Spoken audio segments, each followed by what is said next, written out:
kes ärkas talve unest, tuikudes ja uimerdades leidis ennast saunaõuest, saunaõhk ja kase vihalõhk.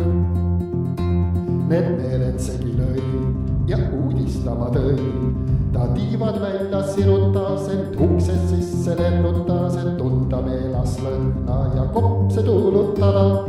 Mesimumm siis leidis end sauna ees kojast, mis niiskus täis soojust ja hämarat valgust. Ta saunaõhku ammis, et lõpuks rätti peitis, et kiirelt ja mugavalt uinakule sättis. Teda valdas ülivõitsus ja rammestuse raskus, siis kiirelt silmad sulges ja unemaale kulges.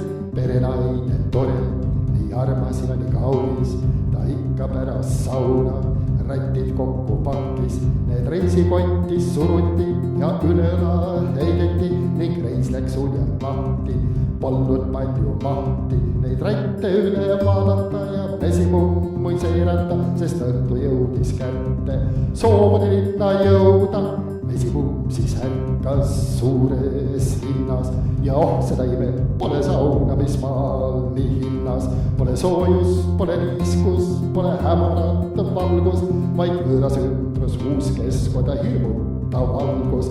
See pani tiivad värelema, hinge kergelt võvelema, sest edasisest saatusest nüüd järele ainult lootus. Kuid perenaine nii tore, nii armas ja nii kena, kes mesimummi leidis, kui rätti latti pakkis. Ta õrnalt mummi võttis ja sooja karpi pakkis, et tagasi teel koju ei saaks mesimumm viga.